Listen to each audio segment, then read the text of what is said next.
Despite funding increase after funding increase, total education expenses between 2020 and 2021 were $116 billion. We're going backwards at a rate of knots. According to the OECD, decreasing performance in mathematics and reading standards are the Australian legacy. To make matters worse, the Australian Curriculum Assessment and Reporting Authority have announced plans to rename the illiterate student as a developing student and watering down NAPLAN 2, that's on the table, and remove references in reporting to underperformance.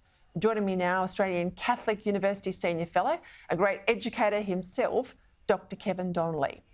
I want to get to ATARs as well, Kevin, but this renaming of illiterate students, we know they've grown at 15-year-old level. They've grown from about 20% of the kids there having no functional literacy to 40%, if you can believe it, not being able to read at the age of 15 in this country at a proficient standard.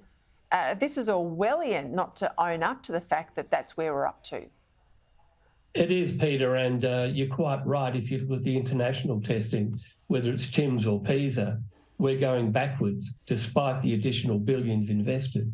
And one of the reasons is, in Australia for many years now, and it goes back to Brendan Nelson, we don't have a reporting and an assessment system based on giving parents and teachers and students a clear, objective, credible idea of how well they're performing. We've long given up passing and failing kids. Everyone's a winner. And with the NAPLAN, when you look at the descriptor, strong, developing, needs additional support, parents have no idea what that means. So if we keep doing the same thing and we're going badly, you'd expect doing more of the same thing will get us even worse results. So why would we do this? Why not go back to when we used to have A, B, C, D, E and F and help parents understand where their kid's at so that they at home can back in some changes? A very good question. I've been asking myself that, as you know, Peter, for many years now. The problem is it's like the old Industrial Relations Club. The education establishment is very strong in Australia, whether it's professional associations, the Australian Education Union, the English teachers. When you look at that alliance, they really control the agenda. Ministers come and go, but the bureaucrats and these bodies are always there.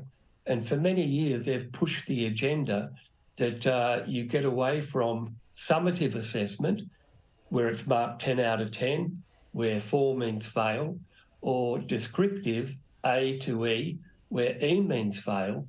They don't want that. The union in particular sees that as reinforcing meritocracy, elitism. They want collaborative, negotiated goal setting. BS. To use their jargon.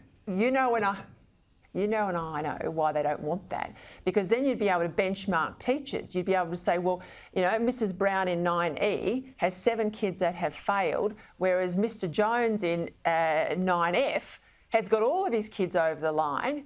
That's what they don't want. Just quickly, ATARs, this call today to ban ATARs, what's that about? Totally wrong. I was on the panel of examiners in Victoria for the Year 12 English. We had the argument when Joan Kerner was Education Minister. It's really going back to that idea that the union wants to get rid of competition and elitism, as they call it, and it's wrong on every level.